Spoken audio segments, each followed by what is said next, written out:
Hi, everybody. So, those of you who commented on Chapter 3,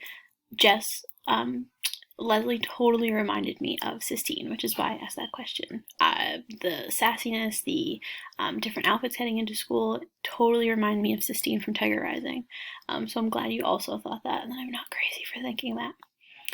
So, Chapter 4, A Bridge to Terabithia. Rulers of Terabithia. Because school had started on the first Tuesday after Labor Day, it was a short week. It was a good thing because each day was worse than the day before. Leslie continued to join the boys at recess, and every day she won. By Friday, a number of the 4th and 5th grade boys had already drifted away to play King of the Mountain on the slope between the two fields. Since there were only a handful left, they didn't even have to have heats, which took away a lot of the suspense. Running wasn't fun anymore, and it was all Leslie's fault. Jess knew that he would never be the best runner of the 4th and 5th grades, and his only consolation was that neither would Gary Fulcher. They went through the motions of the contest on Friday, but when it was over and Leslie had won again, everyone sort of knew without saying so that it was the end of the races. At least it was Friday, and Miss Edmonds was back. The 5th grade had music right after recess. Jess had passed Miss Edmonds in the hall earlier that day, and she had stopped him and made a fuss over him. Did you keep drawing this summer? Yes. May I see your pictures, or are they private? Jess shoved his hair off his red forehead. I'll show you 'em. She smiled her beautiful, even-toothed smile and shook her shining black hair back off her shoulders. Great, she said. See ya. He nodded and smiled back. Even his toes had felt warm and tingly. Now, as he sat on the rug in the teacher's room, the same worn feeling swept through him at the sound of her voice. Even her ordinary speaking voice bubbled up from inside her, rich and melodic. Miss Edmonds fiddled a minute with her guitar, talking as she tightened the strings to the jingling of her bracelets and thrumming of the chords. She was in jeans, as usual, and sat there cross-legged in front of them, as though that was the way teachers always did. She asked a few of the kids how they were and how their summer had been. They kind of mumbled back. She didn't speak directly to Jess, but she gave him a look with those blue eyes of hers that made him zing, like one of the strings she was strumming. She took note of Leslie and asked for an introduction, which one of the girls briskly gave. Then she smiled at Leslie, and Leslie smiled back. The first time Jess could remember seeing Leslie smile since she won the race on Tuesday. What do you like to sing, Leslie? Oh, anything. Miss Edmonds picked a few odd chords and then began to sing more quietly than usual for that particular song. I see a land bright and clear, and the time's coming near, when we'll live in this land, you and me hand in hand. People began to join in, quietly at first, to match her mood, but as the song built up at the end, their voices did as well, so that by the time they got to the final, free to be you and me, the whole school could hear them. Caught in the pure delight of it, Jess turned and his eyes met Leslie's. He smiled at her. What the heck? There wasn't any reason he couldn't. What was he scared of anyhow? Lord, sometimes he acted like the original yellow-bellied sapsucker. He nodded and smiled again. She smiled back. He felt there, in the teacher's room, that it was the beginning of a new season in his life, and he chose deliberately to make it so. He did not have to make any announcements to Leslie that he had changed his mind about her. She already knew it. She plunked herself down beside him on the bus and squeezed over, closer to him, to make room for Maybelle on the same seat. She talked about Arlington, about the huge suburban school she used to go to, with its gorgeous music room, and not a single teacher in it as beautiful or as nice as Miss Edmonds. You had a gym? Yeah, I think all the schools did, or most of them anyway. She sighed. I really miss it. I'm pretty good at gymnastics. I guess you hate it here. Yeah. She was quiet for a moment, thinking. Jess decided about her former school, which he saw as bright and new with a gleaming gymnasium larger than the one at the Consolidated High School. I guess you had a lot of friends there, too. Yeah. Why'd you come here? My parents are reassessing their value structure. Huh? They decided they were hooked on money and success, so they bought that old farm, and they're going to farm it and think about what's important. Jess was staring at her with his mouth open. He knew it, and he couldn't help himself. It was the most ridiculous thing he had ever heard. But you're the one that's gotta pay. Yeah. Why don't they think about you? We talked it over, she explained patiently. I wanted to come too. She looked past him out the window. You never know ahead of time what something's really going to be like. The bus had stopped. Leslie took Maybelle's hand and led her off. Jess followed, still trying to figure out why two grown people and a smart girl like Leslie wanted to leave a comfortable life in the suburbs for a place like this. They watched the bus roar off. You can't make a go of a farm nowadays, he said finally. My dad has to go to Washington to work, or we wouldn't have enough money. Money is not the problem. Sure, it's the problem. She said stiffly, not for us. It took him a minute to catch on. He did not know people for whom money was not the problem. Oh, he tried to remember not to talk about money with her after that. But Leslie had other problems at Lark Creek that caused more of a rumpus than lack of money. There was the matter of television. It started with Mrs. Myers reading out loud a composition that Leslie had written about her hobby. Everyone had to write a paper about his or her favorite hobby. Jess had written about football, which he really hated, but he had enough brains to know if he said drawing, everyone would laugh at him. Most of the boys swore that watching the Washington Redskins on TV was their favorite hobby. The girls were divided. Those who didn't care much about what Mrs. Myers thought chose watching game shows on TV, and those like Wanda K. Moore, who were still aiming for A's, chose reading good books. But Mrs. Myers didn't read anyone's paper out loud, except Leslie's. I want to read this composition aloud for two reasons. One, it is beautifully written, and two, it tells about an unusual hobby for a girl. Mrs. Myers beamed her first day smile at Leslie. Leslie stared at her desk. Being Mrs. Myers' pet was pure poison at Lark Creek. Scuba Diving by Leslie Burke.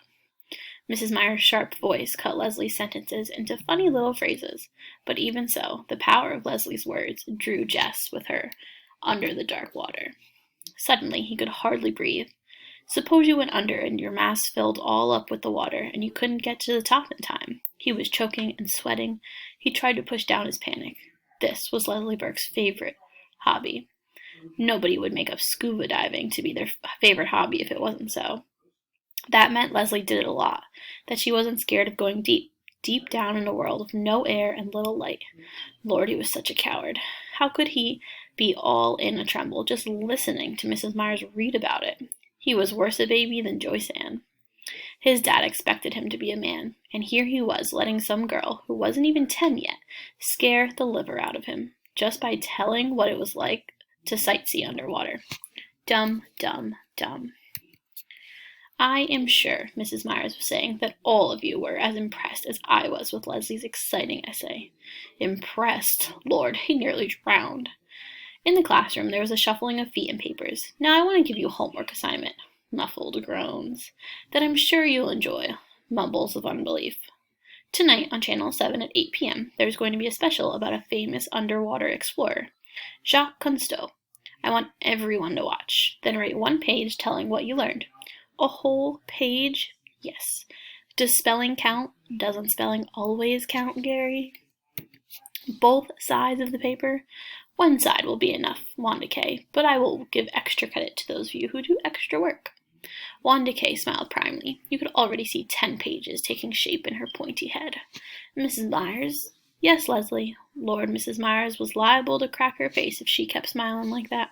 What if you can't watch the program? You inform your parents that it is a homework assignment. I am sure they will not object. What if... Leslie's voice faltered, and then she shook her head and cleared her throat so that the words came out even stronger. What if you don't have a television set? Lord, Leslie, don't say that. You can always watch on mine. But it was too late to save her. The hissing sound of disbelief were already building into the rumbling of contempt. Mrs. Myers blinked her eyes. Well, she blinked some more. You could tell she was trying to figure out how to save Leslie, too. Well, in that case, one could write a one-page composition on something else. Couldn't one, Leslie? She tried to smile across the classroom upheaval to Leslie, but it was no use. Class, class, class! Her Leslie smile shifted suddenly and ominously into a scowl that silenced the storm. She handed out dittoed sheets of arithmetic problems. Jess stole a look at Leslie. Her face, bent low over the math sheet, was red and fierce. At recess time, when he was playing King of the Mountain, he could see that Leslie was surrounded by a group of girls led by Wanda K. He couldn't hear what they were saying, but he could tell by the proud way Leslie was throwing her head back that the others were making fun of her. Greg Williams grabbed him then, and while they wrestled, Leslie disappeared. It was none of his business, really, but he threw Greg down the hill as hard as he could and yelled to no one in particular, "Gotta go!" He stationed himself across from the girls' room. Leslie came out in a few minutes. He could tell she had been crying. "Hey, Leslie," he called softly. "Go away." She turned abruptly and headed the other way in a fast walk, with an eye on the office door. He ran after her. Nobody was supposed to be in the halls during recess. "Leslie, what's the matter?" "You know perfectly well what's the matter, Jess Aarons." "Yeah," he rubbed his hair. "If you'd just kept your mouth shut, you can always watch it at my—" But she had wheeled around again and was zooming down the hall. Before he could finish the sentence and catch up with her, she was swinging the door to the girls' room, right at his nose. Jess slunk out of the building. He couldn't risk Mr. Turner catching him hanging around the girls' room as though he was some kind of pervert or something. After school, Leslie got on the bus before he did and went straight to the corner of the long back seat, right to the 7th grader's seat. He jerked his head at her to warn her to come farther up front, but she wouldn't even look at him. He could see the 7th graders headed for the bus, the huge, bossy, bosomy girls and the mean, skinny, narrow-eyed boys. They'd kill her for sitting in their territory. He jumped up and ran to the back and grabbed Leslie by the arm. "You got to come up to your regular seat, Leslie." Even as he spoke, he could feel the bigger kids pushing up behind him down the narrow aisle. Indeed, Janice Avery, who among all the 7th graders was the one person who devoted her entire life to scaring the wits out of anyone smaller than she, was right behind him. "Move, kid," she said. He planted his body as firmly as he could, although his heart was knocking at his Adam's apple. "Come on, Leslie," he said. And then he made himself turn and give Janice Avery one of those lookovers, from frizz blonde hair past too tight blouse and broad-beam jeans to gigantic sneakers. When he finished, he swallowed, stared straight up into her scowling face, and said almost steadily, "Don't look like there'll be room across the back here for you and Janice Avery." Somebody hooted. "Weight Watchers is waiting for you, Janice." Janice's eyes were hate-mad, but she moved aside for Jess and Leslie to make their way past her to their regular seat. Leslie glanced back as they sat down, and then leaned over. "She's gonna get you for that, Jess. Boy, she is mad." Jess warmed to the tone of respect in Leslie's voice, but he didn't dare look back. "Heck," he said, "you think I'm gonna let some dumb cow like that scare me?" By the time they got off the bus, he could finally send a swallow past his Adam's apple without choking. He even gave a little wave at the back seat as the bus pulled off. Leslie was grinning at him over Maybelle's head. "Well," he said happily, "see ya. Hey, do you think we could do something this afternoon?" "Me too. I want to do something too," Maybelle shrilled. Jess looked at Leslie. No was in her eyes. "Not this time, Maybelle. Leslie and I got something we gotta do just by ourselves today. You can carry my books home and tell Mama I'm over at the Burks, okay?" "You ain't got nothing to do. You ain't even playing nothing." Leslie came and leaned over Maybelle, putting her hands on the little girl's thin shoulder. "Maybelle, would you like some new paper dolls?" Maybelle slid her eyes around suspiciously. "What kind?" "Life in colonial America." Maybelle shook her head. "I want Bride or Miss America." "You can pretend these are Bride paper dolls. They have lots of beautiful long dresses." "What's the matter with them?" "Nothing. They're brand new." "How come you don't want them if they're so great?" "When you're my age," Leslie gave a little sigh, "you just don't play with paper dolls anymore. My grandmother sent me these. You know how it is. Grandmothers just forget you're growing up." Maybelle's one living grandmother was in Georgia and never sent her anything. "You already punched 'em out?" "No, honestly, and all the clothes punch out too. You don't even have to use scissors." They could see she was weakening. "How about," Jess began, "you coming down and taking a look at 'em, and if they suit you, you could take 'em along home when you go tell Mama where I am." After they had watched Maybelle tearing up the hill, clutching her new treasure, Jess and Leslie turned and ran up over to the empty field behind the old Perkins place, and down to the dry creek bed that separated farmland from the woods. There was an old crab-apple tree there, just at the bank of the creek bed, from which someone, long forgotten, had hung a rope. They took turns swinging across the gully on the rope. It was a glorious autumn day, and if you looked up as you swung, it gave you the feeling of floating. Jess leaned back and drank in the rich, clear color of the sky. He was drifting like a fat, white, lazy cloud back and forth across the blue. "Do you know what we need?" Leslie called to him. Intoxicated as he was with the heavens, he couldn't imagine needing anything on earth. "We need a place," she said, "just for us. It would be so secret that we would never tell anyone in the whole world about it.